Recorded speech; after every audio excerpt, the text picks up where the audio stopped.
All right, ladies and gentlemen, children of all ages, it's episode 10 of Gearheads and Guardians with your host, Chuck and Nitro. And we have a Yes. special guest today, Landon Souter, the reigning champion Man. of the Trifecta Racing team at that. How about it, gentlemen? How's it going? What's going on? How's it going? Hey, another day in Good, paradise, good. man. I get to hang out with my best boy and, Landon. I get to hang out with Landon. And then I get to hang out with Nitro, too. My dogs are on here somewhere. My best boy. Oh, and Nitro is my best buddy. I'm sorry. I am a dog. So, No, this is hey, gonna be cool, man. man. We got Go ahead.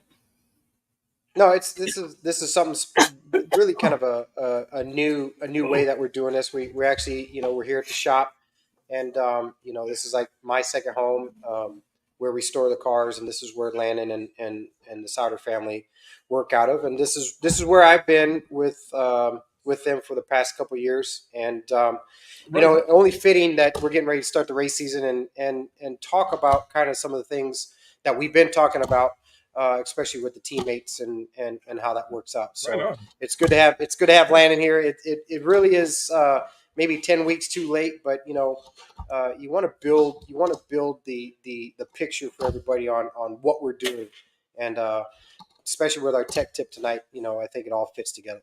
Well, the thing of it is, it's so much more than what we've talked about already. We've had 10 weeks, and it's like, I don't want to say we're throwing stuff on the wall to see if it sticks, but it's like, holy cow, there's so much to go through. It's like there's not enough time in the day, because there's so much stuff that we go through. We talk about, behind the scenes that people don't even realize, things that we're planning to do in the future. Yeah.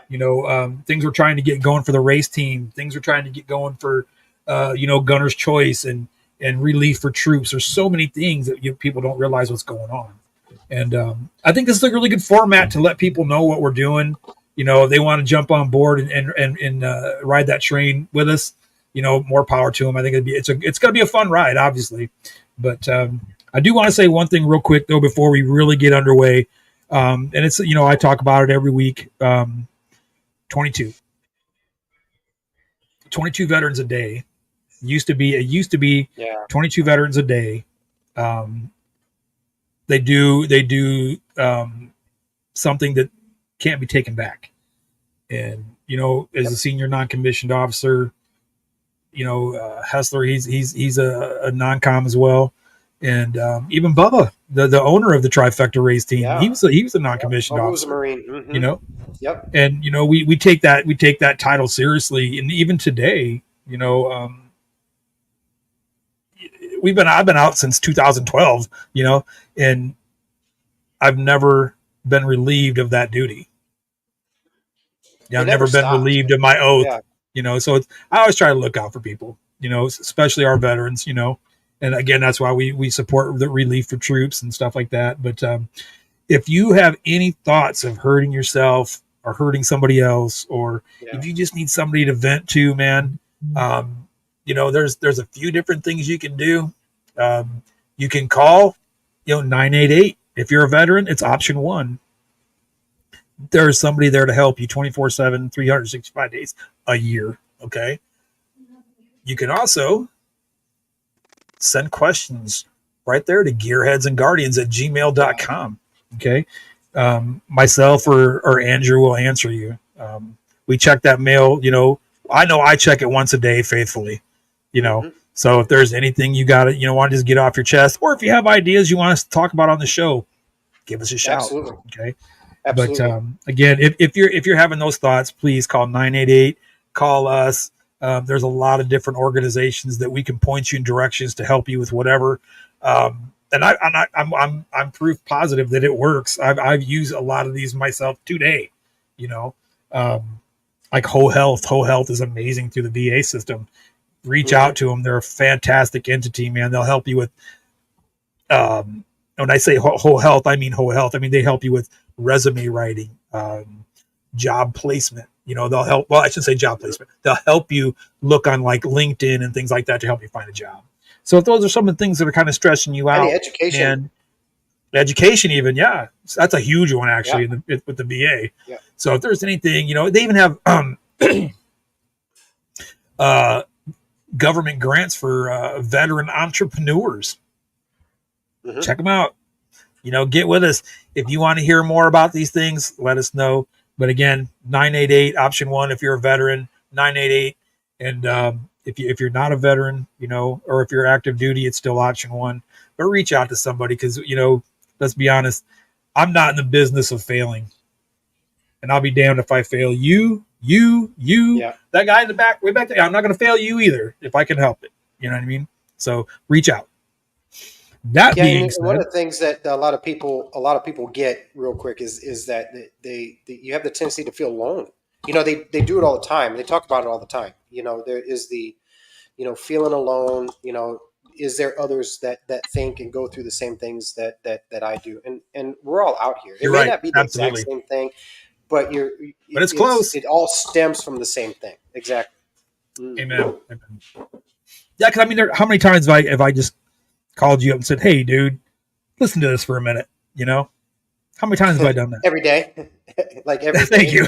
I come out from work and Thank you. here's Rocco's rant for the day of how he's trying to get a shoulder surgery from 10 years ago. And hey, by the way, but you have to have you. It only takes one person to help one other, right? That's In it, man. sitting here in this shop, it is. I even say that for even non-military related things, but it's all about the mind. It's all about being in your own serenity, and you know, uh, uh, th- like we'll talk about tonight. This is a place that pulled me. This family has pulled me out of things that I'm not the Oh only one yeah. that's been through it. But if it really, I was in a very up here. It may not have seemed like it on the outside, but in the mind, you can go to some weird places, and if it Oh wasn't yeah. for Hell yeah. those that are they're surrounding me now, even sitting right here, you have to embrace that and Amen. understand that there are people that while may not go through the same thing that you're going through, they understand because in some point in their life before they've been in some situation. So you just surround yourself and know that you're not alone. That's what veterans have a hard time Absolutely not believing is that alone. they're not alone. Hmm. Absolutely not alone. Absolutely. So with that being said, let's talk to this guy right here. This guy over here, That yeah. guy right I over don't know. there. I That don't know way, if you see way this, over but there. look at that. Way over here. Hey, way over here. The trifecta late model champion, That's Landon the inner South. shop. The inner shop. God, it's almost embarrassing Amen. I even Amen. started it So because I didn't have it but for like 24 hours. right. Well, it's okay. It's okay. It's okay. At least it's still home, right? It's home. That's right. So, Landon, I gotta ask, brother. Tell us a little bit about yourself. What got you into racing? So ever since 2008, Mhm. my dad and my uncle they built street stock, and Oh, okay. they were just trying to make it happen. There's a hobby to them, and you got a little more serious throughout the years. But at around 2011, 2012, I got in a car and a little front runner, a little front wheel drive Okay. car, and I've been racing ever since. I mean, I took a couple of years off, but we're Right we're on. back at it. Good, good, man. Well, I tell you what, this year, come hell or high water, I'm going to get out to that track. I'm going to watch y'all this year. But that's, with my health hasn't been the greatest. So you're saying I've you're gonna been watch me missing it, win? man.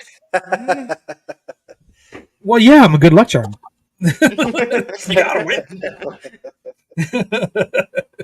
So now you say you started racing about 2011. 2011, 2012 ish. I Okay. was about So about good. 14 back then. Okay. Gotcha. So now, when you first started racing front runners, you said you're about 14 when you first started running them. Now, how About long did it 14, yeah. take you before you jumped into a late model? I was 16, 17 before I jumped Oh into wow. a limited late model. but it wasn't a true Right. late model. I haven't gotten into a late model since I think I was like 22 ish when I got into a late Gotcha. model. Right on. Right on. So I got to ask. It's one thing I always ask people, and I've asked Drew hundreds of times. What's your most memorable race, and what was so memorable about it? I think I know. I think I would have to say there was a race back in whenever I was about 17, 18, and it was limited late model race. I won the race, but my mom was there, my dad was there. We didn't even know if we were gonna go, and then we just decided to go. And I think it's probably my most memorable moment because it was just we didn't know if we were gonna go, and we went and we won the whole thing. So it was great. Awesome. Yeah, that would definitely be memorable then. Yeah, absolutely. Um, so I got some questions written down here I wanted to ask. Send it. When you're getting on the track, when you're like, I'm not talking like actual like hot. I'm talking about hot laps. Okay, when you get out there, the track's kind of greasy a little bit. Um, few things. Is it hard to find that line that you want to run especially when the track's like that, or is that something that keeps evolving through the night? It was like this earlier. Now the track's a little bit more tacky. Obviously I was in a pit crew. I can tell, but but um, what are some of the first things like when you jump on that track? What are some of the first things you're running through your mind when you're trying to get a feel for the track? What are you kind of trying to focus on when you're doing that? The first thing, regardless if it's tacky or slick or whatever, it's just looking at the track and seeing where you want to run. There's different telltale Mhm. signs on the track that you find to say where you want to run, where you set up the car. So I'd say the first thing I think of is just the bottom. In all honesty, just if especially if it's slick or sloppy or whatever, just stay on Mhm. the bottom and make a few laps. And if you don't like it, then you can change. But Mm. Move you on just up. gotta be safe. That's it. Safety is a huge one. That's what people don't realize. Yeah, racing's fun. Don't get me wrong. I used to race motorcycles. I know. I mean, I used to drag race and all that stuff too. But you know, it's supposed to be fun. You know what I mean? But what makes it even more enjoyable is looking out for each other and being safe on the track. Bottom line. Now, do things happen? Absolutely. You know how many times I've been ran over?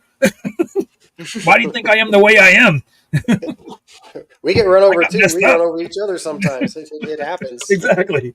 So but like I said, safety is a huge thing. Um, Now, last question I got for you, man. At least for this section of what we're doing. Um, so, okay, you went out and did your hot laps. Okay, you run around there, and of course, I watch every other cars out there. Different classes. You know, and when you come off that track again, it's like, okay, where I gotta have you have like a certain starting point that you say, okay, now this is how it felt out there. I need to tighten, I need to get it to when it turns, I need to be a little tighter when it turns, or I needed to dig in a little more so I let some air out. Or I mean, is there a certain place you like to start kind of adjusting things? So the first thing that I would like to do is not even really think about what we just did. Mm-hmm. Get out, fuel the car, put the battery charger on it, and then just let me sit there and think because I don't know exactly what I felt right in the moment, and if I think about that, it really gets my mind off of it.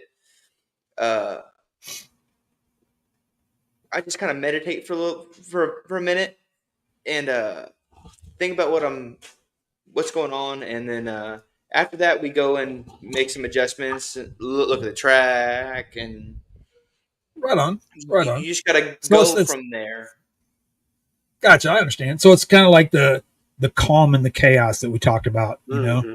It's keeping the Right. calm and the chaos. Woosah, woosah. Okay, I'm about to go out there with this car that's got 4, 5, 6, 700 horsepower. You know, and I'm flying around on the dirt. And when that dirt gets slick, it's like ice in places. Okay, Mm-hmm. so you got to have the mental. You got to be in the right state of mind before you do anything to your car. Then that's that what you're saying. Make Right, sure right. Yeah, make sure you're right here before you adjust in anything else. especially with a dirt late model or even a dirt car. Period. You got to know the track that you're racing on, the surface that you're racing on, and you Mm-hmm. just got to know what you want to put in for the next race. You got to know Gotcha. how to, if you want to tighten or loosen it, but you're not tightening it and loosening it for what you just did. You're tightening and loosening it for the future. What's about to do? Gotcha. Right. Yeah. Well done. Well said. Well said. Cool. Well, all right. We, Go we, ahead we there, talk Mister about, Nitro. we, and obviously, we're in the same shop together, but we talk about the differences between, you know, um, our programs now, especially we have different two different engine packages, but what I've always, being around you as long as I've been around you, I only know really so much. But if you were to take Landon and open him up, like what really is the drive? What is it about? I wouldn't say just late models, but racing period that makes you go, uh, I want to spend the money, because it does get expensive every now and then. It can get really expensive. Let's just cut it straight, But what is Landon about when it comes to racing? What makes you go, I want to get in the car for this reason. I want to do it for this reason. You sat a year out, and we've all sat out time because sometimes you got to rebuild. We just went through that. But if someone were to come up and say, what is Landon Souter when you open him about racing? What is it that really makes you go, I'm gonna get in it and I'm gonna continue to get into it, and this is why. I would say it was just one thing. It'd be a culmination.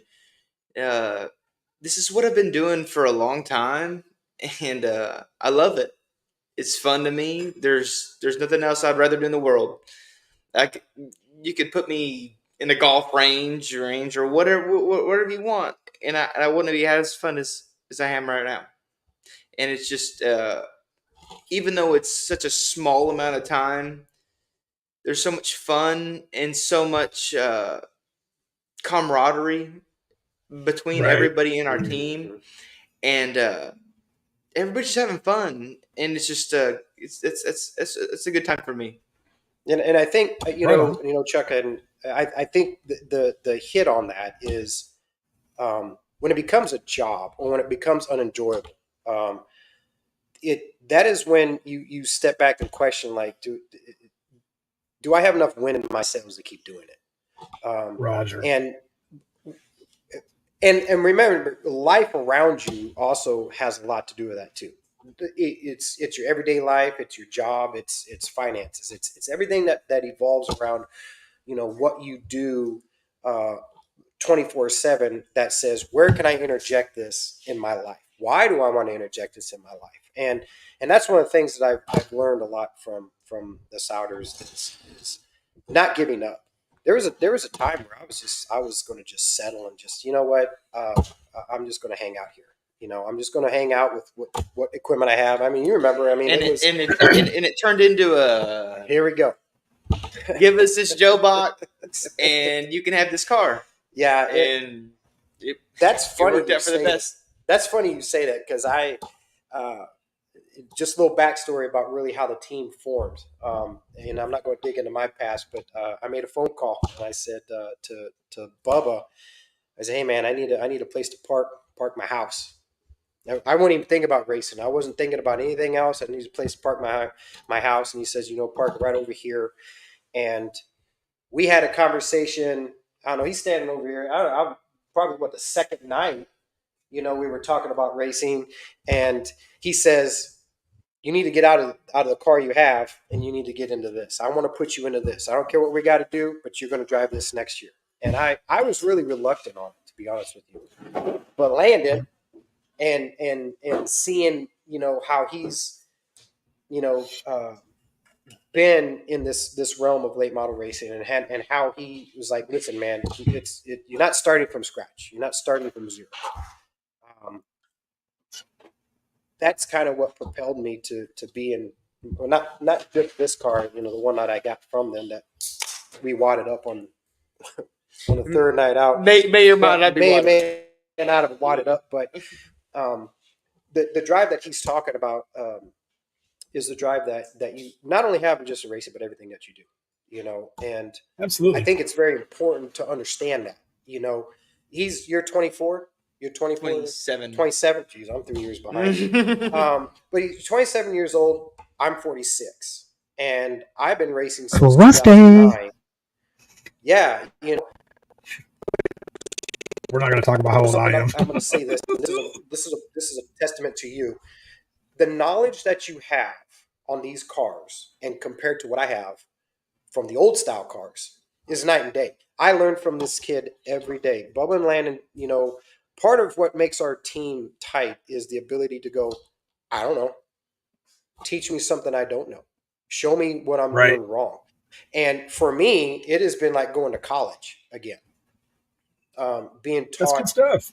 This is what you do. It is. It really is. This is what you do. Or it's like, let's try something. Try it out. Hey, yeah. Do you feel a little loose, a little tight? Like, let's try something. Let's try to make it work. And I think the communication that we have in this shop, and we talked about it before we started, that we're probably one of the tightest teams that you have down here in South Texas. And I say in the late model world. I'm not saying, in everything, but it goes beyond the cars. We're family. And the family that you have around what you guys love to do is the key to success. I mean, that's what we've shown. Everything. Every time we step into the shop, it's what do we need to do on both the cars. It's not just Landon's car. It's not just Drew's car. Right. It's what do we need to do for both cars. And you don't find that with. I was just gonna say you don't see that very often, and that's the God's honest truth. Especially you don't see that on the smaller teams. Now we're talking like guys that are running, World of Outlaws, and they got sponsors that are giving them $300,000-$400,000 a year to race. Those guys do it for a job. It's not because they love it. Yeah. Well, they do, but it's not the same mentality, and it's definitely not the same camaraderie. You know what I mean? Now they might say they're family, but you guys, for what I've seen, and I've been to the shop a few times, I even brought my son out there, and the camaraderie, the fellowship, the brotherhood, it's all there, and I have, I got to say personally, I appreciate you guys putting up with me when I've been there, and we won't go into that, but yeah, it was a good time. It was a good time. It absolutely was, and you don't get that very often these days from anybody. You know what I mean? So again, my hat's off to you guys as a family, and I really appreciate it. And but yeah, you're right, absolutely. The camaraderie in that shack is way bigger. I mean, it's like being in the Army all over again. You know what I mean? Because you got guys that you hang with, and then if somebody from over at another company says, "Oh, you guys suck," it's like, "Oh yeah, well." Not only are you going to fight me, but you're going to fight all these guys too. It's the same thing. It's the same mentality. I'm not saying you're fighting people, but it's the same mentality. You know what I mean? It's not a all about me. It's a one for all kind of thing, and that's commendable. It really is. So yeah, if every time I hit the track right before I hit the track at any point in time. My dad comes over and he says, "Go have fun." Mm-hmm. That's it, and that's what we're here for. That's it. Yeah, just go have fun, and if you go have fun, then what else do we have? I mean, just go do it. I mean, that's it, man. Exactly. That's badass, though, man. That's really cool. And that's I'm the going to say key this to. about Bubba too now, because when I grew up, my dad was always gone. He's always working. You know, Yeah. so and then time by time I was to the point where he was retired, I was already gone to the army already. So I never had that time with my pops like that. So man, I'm telling you right now, Landon, you're a lot wealthier than you know. Trust me. Yeah. I can. And Bubba's a hell of a guy. I'll go on the limb and say the same thing. Growing growing up as a kid, um, I never had that support. And that's another story for another time. But one of the things that I absolutely love about being in this shop, and I tell Landon and Bubba this all the time, um, the the father son, the mother son, and the whole family as a team supports what Landon does. It is not it's not ever, well, that's on you, kid, or you're on your own. Yeah, that's how it was for It's me. never like that. It's never been like that. And I was the same way with John Lawrence. My crew chief, from afar, if you will. He's family to all of us, but when I Absolutely. first started out, I had myself, and then I get introduced to Mr. Lawrence, and it really changed. It really did change how performance wise I was doing, even though I didn't have big big money stuff. It was all about teaching the small stuff, and with Bubba and Landon working together, sometimes I sit back and listen to how they talk about what they're doing to the car, their car, because I go, what are you guys talking about? And they'll be like, well, this is what we're talking about, and it's not hiding secrets, but they'll converse a lot of times, and then they'll say, this is what we need to do to your car, and it's that teamwork, that tightness that goes, Right. maybe we're onto something, and teaching. In this shop, you can never not want to learn. I'm gonna tell you that right now. Right. Amen. Amen. Or you just fight Just about it. remember, Or we'll Landon. fight about it. We'll fight about me it. and Dad just go at it. But what y'all need to do Yeah. though, what y'all need to do, okay? Constantly remind Hustler, okay, the one that makes you go is on the right. Well, It's that's what that this it's is that sitting here square saying. one in the middle. You don't It's want to touch that this one right very here. often. The It's go fast pedal's the and right yes, one. yeah. He just needs to get into the butterflies, the secondary butterflies. That's I give him a hard time. We talk about speed, and we talk about traveling to different tracks and bigger tracks. Vado is in New Mexico is one of the places I absolutely love going. I've been there a couple times with bad luck. But the thing that is interesting is there is also an opposites between Landon and I. Right, there is an opposites on some things that Landon and I do meet in the middle on. And we do that not to try to change each other, but we do that to say, hey, look, I'm like this style, you're like this style, and but I think that if you or myself try what you're doing on certain aspects of being in the car, or how we set up the car, we really level each other out Yes. in that sense. I think it's real easy to say that, hey, I mean, it's doing this. It may not be doing it to you, but it's doing it to me. What would you do? And then vice versa, especially driving styles, right? So Mhm. that dynamic, and then of course, again, we have Bubba in the middle going. He's been in this a long time too, right? And he can stand out and say, well, from a third person, from what I see from up in the tower, is this over here and that over here, and then we collaborate. A lot of Roger. teams, from what I've heard in the past, is even though you have teams that work in the same shop in the same garage, they will still kind of keep some stuff from the other person, right? We're not like that here, That's not because really a team though. for no, for That's us not a in this team. shop, we don't care really who wins at the end of the day. We don't care really who does better at the end of the day, as long as we did it together. We either finish up front together, or we finish in the back together. No matter where we finish, individually. We need Right to on. fix Right on. why one is doing it this Right. way and that way. And that is in between these shop doors. It is when you can come to this place and enjoy coming to this place to be able to go, what am I doing wrong, and know that you're gonna get some good It's feedback. advice, it's feedback, Right. or be able to give feedback because being older and having done it a little bit longer and know that it's helping and you're going to listen, feed that back. You're not. That's where the unstoppable power and the force comes from as a team. Right on. Right on. Now, I wanted to touch on something too, because you're talking about car setups and stuff, right? Which brings us to the tech tip. Crate engines over open, like I guess you want open engine, open class, super engines. How would you classify that? I would say open motor is really not around here. Uh, you have to get an open motor. Uh, it's not a super. A super it makes like 800 to 1,000 horsepower. These motors, the open motors probably make 600 ish Okay. at a different time. Uh, Right on. it's just not a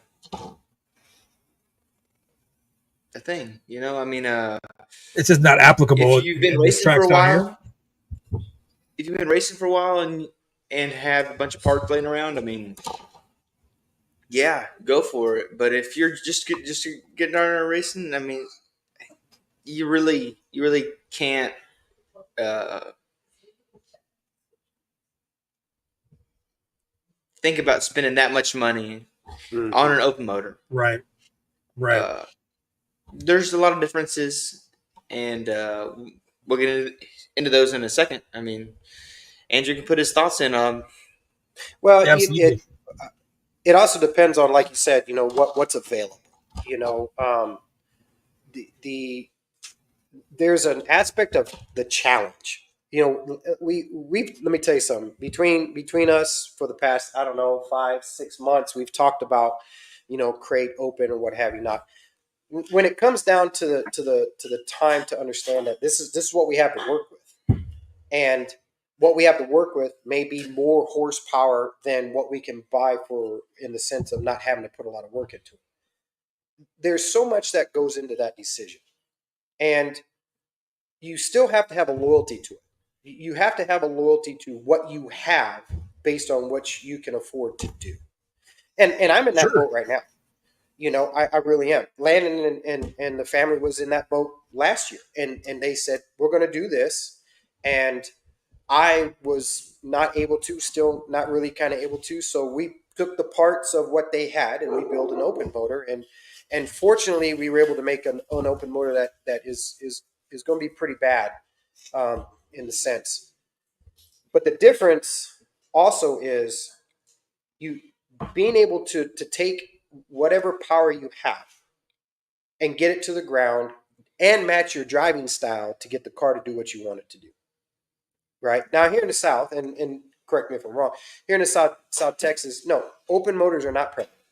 Back in the limited late model days, what we considered an open motor was anything bigger than the 355. That was considered your big motors, A, right? a crate motor will be whooping everybody's All day butt. long, all day long.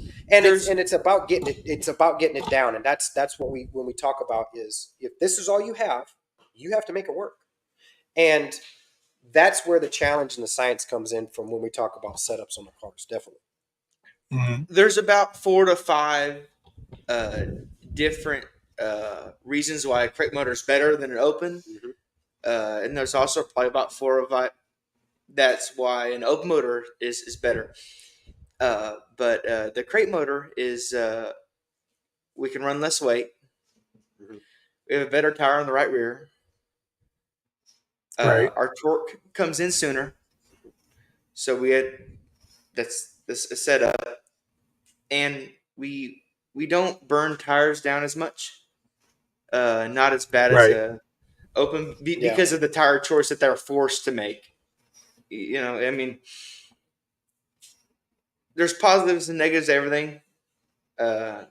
Andrew probably have some positives to an open, but if you're first getting racing, Yeah. I think I personally think you should get into a crate. If you have motors and stuff, I mean, just get into open. I mean, just to figure it out. I mean, Mm-hmm.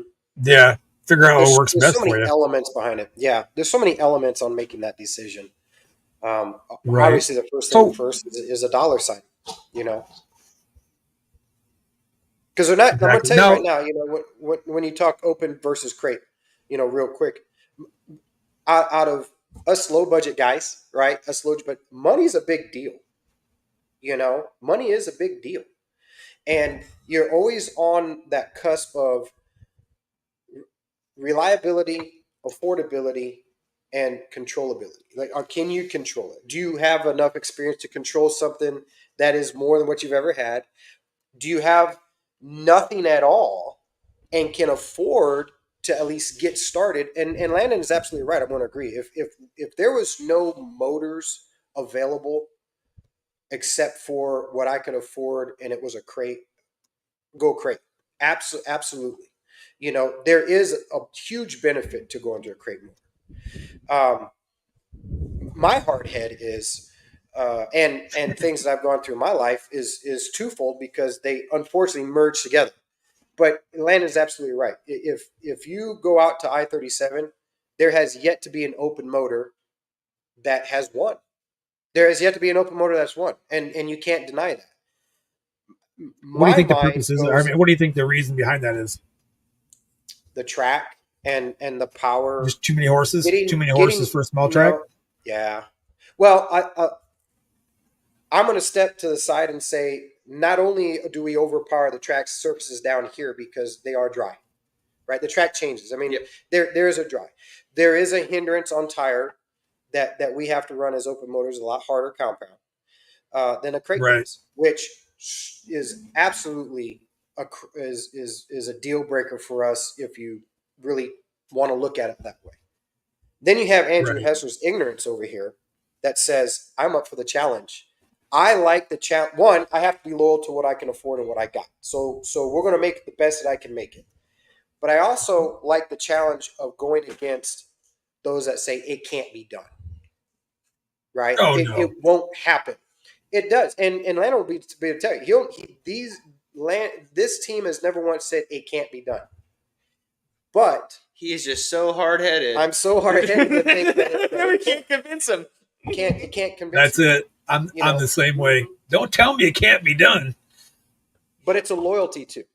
It is also a Sure. loyalty to your Sure. equipment.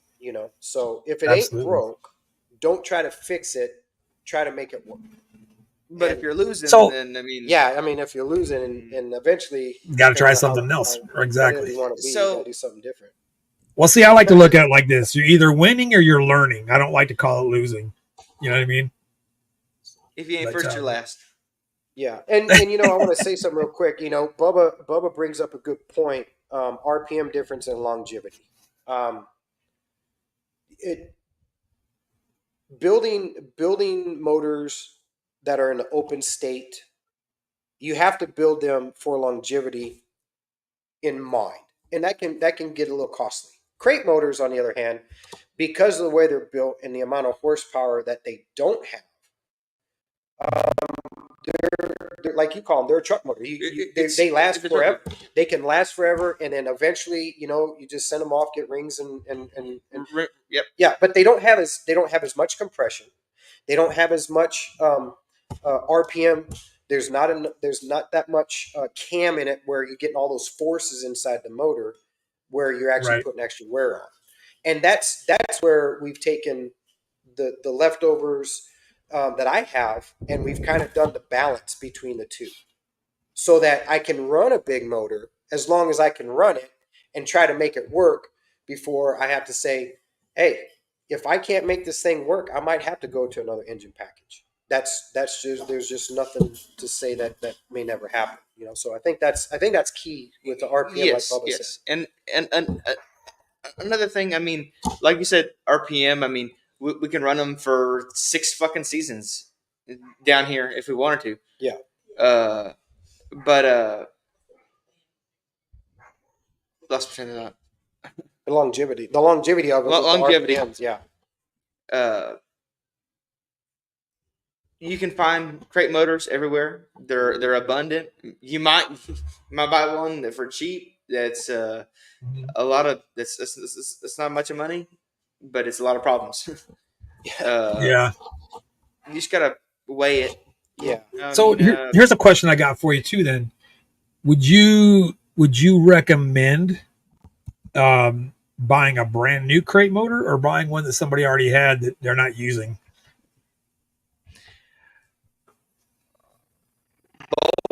I mean, you just gotta know what you're looking for. When in a used, you guys just gotta know what you're looking for.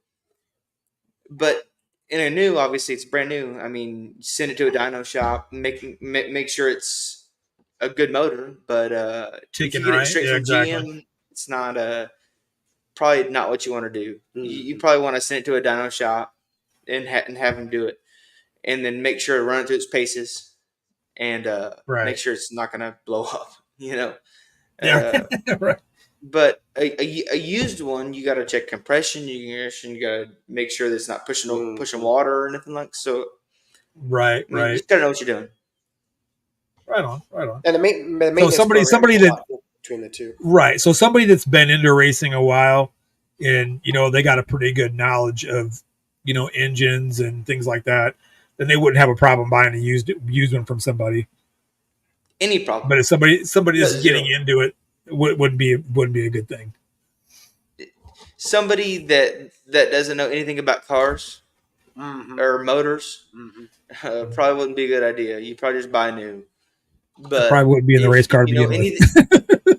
If you know anything about cars, it's literally like a truck motor out of like a 1997 Chevy pickup. Like that's what it is. I mean, it's not anything special. Torque Back when comes you in could better, pop the hood and sit on a fender and work on it. Yeah, yeah, and exactly. that's another thing. One of the different factors also is, like Bubba had said in the chat, is we also have chip rules. I mean, chips, tires, setups. There's the cars are so different. They look the same. Like if you park them together, you wouldn't know, but underneath them, they're so dynamically different. And Right. the chip rule. Yeah, I could probably turn my motor 8,000 RPM. And there's some guys out there that says, hey, I work that much. That's not necessarily the case. And then you go to a crate motor, they can only turn 6,800 RPM by rule. They're chipped at 6,800, I believe, which is 68, right? And because of that dynamic right there between the two motors, you're going to have some longevity that is really exceeding on the crate side. And that's where I go to one of the first motors that I built with John. I ran that motor for 3 years, and my chip was set at 8,000, and I hit it a couple times, and we talked about it in one of the podcasts. Nothing was wrong with that motor, right? So it's also how you build it. There's so much that goes into a non-crate program where you say, I'm going to build it to last, get the max power that I can get, but then also know what's going on with it so that we can prevent stuff. The cool thing about a crate motor, and I'll say it first here, is you don't have to worry about that until something breaks. You put the motor comes from the dyno shop, you put it in the car, and you worry about your suspension. That's what you worry about. As long as it starts, that's what you worry about. Maybe after 1,000 laps, you put new springs on it. So right, they're so dynamically different. Both have their positives and negatives. Probably more negatives on the open side on the surfaces down here, right? And definitely size of the track. For the it's for the tracks down here. I mean, you just can't race at so many other places down here. You're almost restricted to a crate because there's one track that runs it, and then there's two others that will let you, and then but you go up to the DFW area and up in the they Dallas won't even area. let you. And he's got a good point, and that's another thing too. I am limited on where I can race here in South Texas. Can I drive outside the state of Texas and take the car and run it on? Absolutely, I can. I go to New Mexico, and one of the things about that track out You there go to is that Vado, it's right? so much. Yeah, Vado Speedway is so different than I-37, Texana, Corpus. The track is so different that is an open motor track. You can run crates there, and crates are very successful. But now you're starting to get outside of the house tracks, and Mhm. now you start finding out, okay, what do I got to do to make what I have? And I'm going to flip the script a little bit. Now you got a crate motor on a big track, and you want to race and Yeah. you're allowed. Now you have to kind of reverse think about what can you do to make it competitive with what's allowed to race out there. So between a crate and an open motor, it's such a huge difference. Pick one that suits your Right. budget, right? I Now, would say now here's a budget question. more than anything. Mm-hmm. Here's a question I had. Then you said there's so many different ways, and you compared going to a track where open motors would kind of dominate. Okay, Mm-hmm. are cars that have the crate engines, are they limited to gear ratios or like quick changes or anything like that? You can run a quick change. Yep, that's what we have in all our cars. Quick Yeah. changes. I mean, with open motors crates, late model basically has a quick change. Right. So now the reason I ask is that a way that a crate engine could compete, more closely with an open style engine? Would that be a way that you could overcome that? Yes, yes. You have to play the gear ratio game where you want to run on the track. Mm-hmm. I mean, if you Right. want to run high, then you gotta have a bigger gear. If you want to run low on the track, you gotta have a lower gear. So I mean, it's you have to know what you're doing. You have to be more scientific about it. You're not worried about the motor, Yeah. but you just Right. got to worry about everything else. And Right that's on. and Right on. you talk about while we're talking about the big track, and we've talked about going to Vado, a lot, and you know, people that go from the lower classes also that come up into the late model world, right, and they get into an open motor. You also, no matter what motor you have, you have to learn and know how to drive these cars, regardless of what motor you have in it. That's before really going to the motor. Then you have to understand also how to contain something like an open motor on a smaller track. Sure. I'm gonna tell you right now. I'm gonna tell you right now. You know, you can't buy talent, and I'm It's a one game of of the least science. talented guys out there. So Bull. BS. but BS. but As I as will as, say as that he shines up his belt. no, exactly. He's the champ. He knows how to do this stuff. I don't. I don't have a belt. So one of the things in the shop that we that I've learned from the way that Bubba and Landon work on their cars and what we've taught me is you still have to understand your driving style. You have to be fluid on your driving style, and as long as everything is working properly, you can focus on that. But Right on. there's again the dynamic between the two is so much different. Like Landon out here can put his foot to the floor and never lift all the way around. All the way around the track. I can't do that. It's. I mean, I can, but there's so many other things that have to go into being able to be allowed to do that. So it is a huge dynamic between the two. The advantages and disadvantages are Right almost on. endless Right on. if you sit and think about Exactly. it. Mm-hmm. We could be here all day talking about it. Oh, all night long. Because What do you it's the think we same do thing in every drag week? racing. Same thing in drag racing. It was the same thing in motorcycles when I was racing dirt bikes. Well, if I change the gearing to this and this and that, and I run some top end reads in my carburetor and blah blah blah blah blah. I get it. It's a lot of fun though, man. Mm-hmm. And you'll Yeah. never take the science out of the game, but it's so much fun trying to learn it all. You know what I mean? That's a fact. I mean, even when I was racing BMX bikes, it was all about, well, it's a tight track. I gotta run a smaller gear ring, Yeah. or it's a big track and it's got huge whoops. So I got to get enough speed to get up and over and tabletop and, get around. So yeah, I get it. Totally get it. But now the last thing I know we wanted to talk tonight about, and it was something that you and I had discussed prior, was the 3M earplug for the vets that are Yes. out there. Yeah. If you've served in combat in our latest and greatest conflict, it started back in, what was it, 2002? Yeah, 2002, when Third ID went across Yeah. the border. I know, I was there. So those folks that went over there, they were issued 3M earplugs, and they're supposed to be I don't know what you want to call it, a lawsuit or however you want to word that, but there's some kind of a legal thing going on with those earplugs now. So if you were issued those earplugs, I beg you, please get in touch with your VA and talk to them about that. Get that on, your what am I looking for? Your disability benefits rating. Get that in there. If you have hearing loss, by all means, get it in there.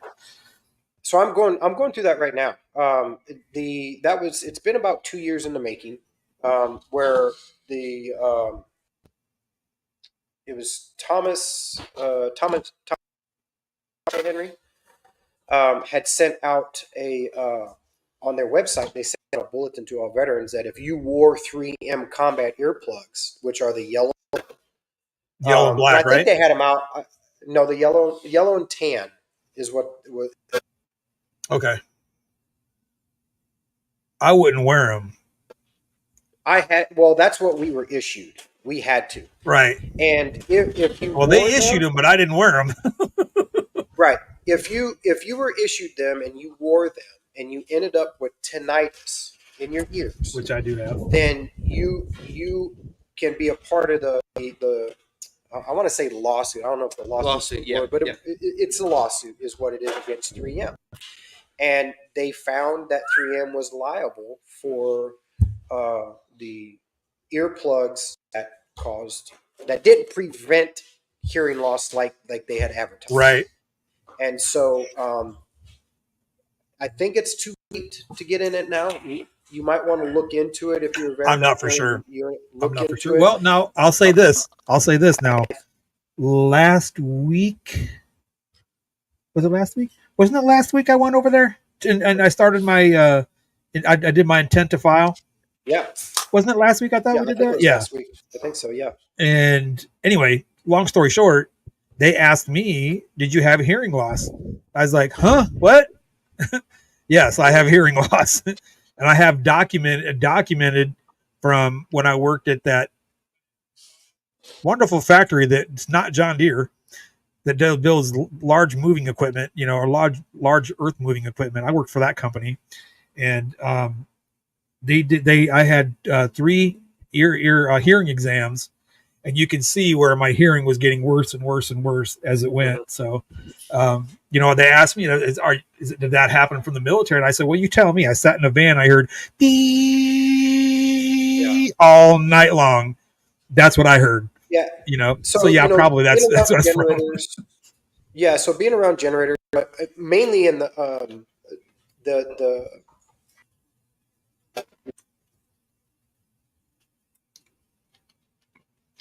You're losing sound there, buddy.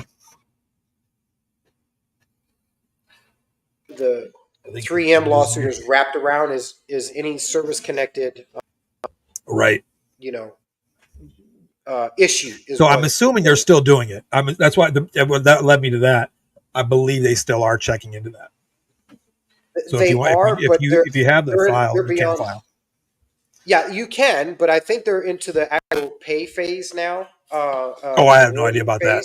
Mm-hmm. Right. Yeah, that's where they're at right now. So I would look into it. It's not a dead thing, but look into it. Yeah, it's not dead in the water, but absolutely. Get it in your records at least. Absolutely. So, God, there was something else I wanted to bring up tonight too, and I can't remember what it was. Man, what was it? Always remember always remember that there is a better way to there is a better way to live off of everything that we've gotten from the VA in the sense of meds, right? We talk about Absolutely. CBD, Absolutely.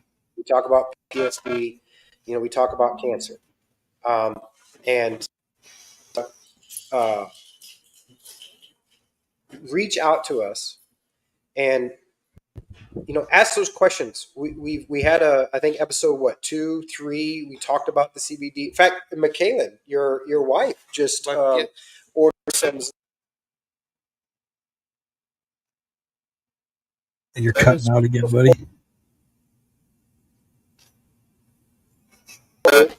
Is that better? Yeah, somewhat. Yeah. So Nope. Broke out again. Can't hear you. tested. You know, I don't know what's going on with the shit, man. I don't Cricket. know. But let me say this real quick. What I'm thinking he's trying to say, if you can't hear him, is there's an organization. Okay, it's called. Let me show you here. As a matter of fact, I'll put it up here for you. Right here. It's called There it relieffortroops.org. is. Okay, so if you really want to do a solid for um, some of America's finest out there, that it could be anything. It could be, maybe they went through a divorce and they lost their house, you know, and they don't have a lot of money. They're working their butt off every day, but they can't afford this or can't afford that. Donations are done through Relief for Troops. Okay. There's also ways that you can be an ambassador, make money while you're healing yourself, which is amazing. That's kind of a no brainer. And you get a discount. Okay. Or what you could do, Exactly. if you do buy it, you can buy it from Relief for Troops, and the proceeds to that goes towards helping another veteran. Okay. So I mean, you can't do a better solid than that. You know what I mean? If you can help yourself heal up, feel better, make money, and at the same time donating money to a veteran that could use that help. Okay. Because this stuff, the CBD is an amazing thing. I don't care what anybody's telling you. It's wrong. If it's bad, it's wrong. Okay. Because that guy right there in the middle of your screen right there, that nitro guy, yeah, he's alive right now because of it. Okay. I have another friend that was in here earlier, MNC Aquatics. Guy broke his back in 3 different places, hasn't felt his Yeah. feet in 9 years. Okay. Hasn't cut the grass in who knows how long. Somebody's always cut the grass for him. He's been on it. What was it now? 3 weeks now? 3 weeks, or is it a month now? Three It's weeks going or a on. month? This is week number 4. Okay. The guy can feel his feet, and he's actually cutting his own grass. Okay. How awesome is that? Now tell me that's a bad thing. CBD not only does that, but it helps veterans get over PTSD. It helps cancer patients keep food down so they can gain weight and stay alive. Okay. Helps little kids with seizures. Okay. Little kid had seizures, like 5,000 seizures a day. He was on medications that were 3 and 4 times the normal dose for an adult. This kid was 7 years old Yeah. on medications 3 and 4 times the adult dose. Dad took him off all that stuff. He got CBD oil in a roll-on. Little boy started having a seizure, rolled it on the bottom of his foot. Within 30 seconds, the boy's like, "What Yeah, because happened?" your feet are sensitive. Yeah. Hmm. Okay, how is CBD a bad thing? It's not. Okay. I've had a torn rotator cuff for 5 years, thanks to that wonderful company that's not John Deere that I used to work for. Okay. Um, they ditched their responsibility, left me hanging, which is okay. That's fine. I forgive them because I'm the better man. Okay. But CBD has made my life possible day in, day out for the last 5 years. Okay. Because if I don't take it, I can't sleep. I can't work because I have no rest. Your body needs to rest to heal. CBD helps you rest. Okay. Keeps you healthy so that you can heal. People don't realize that. They think, oh, it's the devil's lettuce. It's bad. It's bad. Okay, well, look here. This isn't the 20s, the 30s, the 40s, or the 50s, or the 60s. Okay? This is the new millennium. Okay? It's time to get rid of that thought in your head. This stuff works. It's a proven fact. It works. Okay? Try it yourself. Check it out right down there, relieffortroops.org. You want to do a solid for a good group of people, veterans across the United States, go get you some right there, relieffortroops.org. Talk to Hessler. He'll help you out. Talk to me. I'll help you out. Whatever you want to do, we can help you get there. You just got to believe us.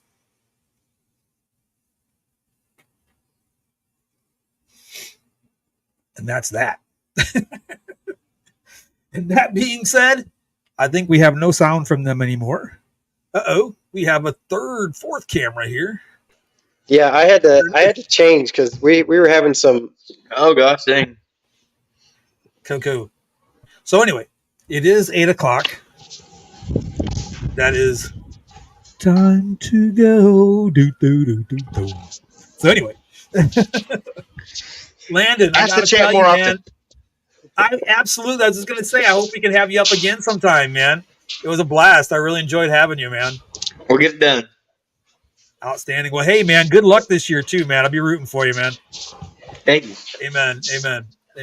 So, Hessler, you got anything you want to close with, brother? Do you have anything you want to close with? You know, I'm trying to get my. Can you hear me now? I had, my laptop. I hear you. Sucks. I hear you. Remind me to get another laptop. But no, it's been a great. It's been a great time. Landon, I appreciate you coming on. I think a good look to what a team, how we work as a team. I think it's very important for people to really understand that you can't do it alone. People that think they can do it alone, it doesn't work, man. So I appreciate your time. I appreciate, Shannon, Bubba, and McKaylin and the whole family for allowing me to be a part of this and also supporting what we do too. You guys have been a huge supporter of our charity, and so I really appreciate all that. Amen. And hey, you know what? Hessler's a personal, like my best friend. Okay. And from my heart to the Sauter family, I really do appreciate y'all, taking my boy in and helping him out and just showing him the love of a family. And I really, cause we know what's going on. And I really, really, really appreciate you being there for him. I really do. Cause I can't always be there, man. And I'm telling you, it really does mean a lot to me. But, what I do want to do, because I started doing this here a couple weeks ago, I always want to. Oh man, I want to end with a verse. Okay, something that's kind of geared towards. We always talk about dial 988. You're not alone. You're not alone. And I'm a big prayer warrior. I believe in prayer. I think it's a great thing. But I want to leave with this. Okay, it's Isaiah 41:13. Says, "For I, the Lord your God, hold your right hand. It is I who say to you, fear not. I am the one who helps you." Remember that. When you're feeling you're like alone and nobody's there, there's somebody there, I promise you. With that, God bless everybody. You have a wonderful night. Landon, thank you again for being here, brother. You are the man. Good luck this year. Nitro, you know the deal, brother. Got nothing but love for you. I'll be pulling for you this year, too. You hear me? Man. God bless y'all. Y'all take care of yourself. And have a good evening. For you guys out there, don't forget, like, subscribe, tell everybody about us, tell your friends, tell us to come see us again next week, I should say, Wednesday, 7 Central. And we'll see you then. Outstanding. God bless. Ooh. Have a good night.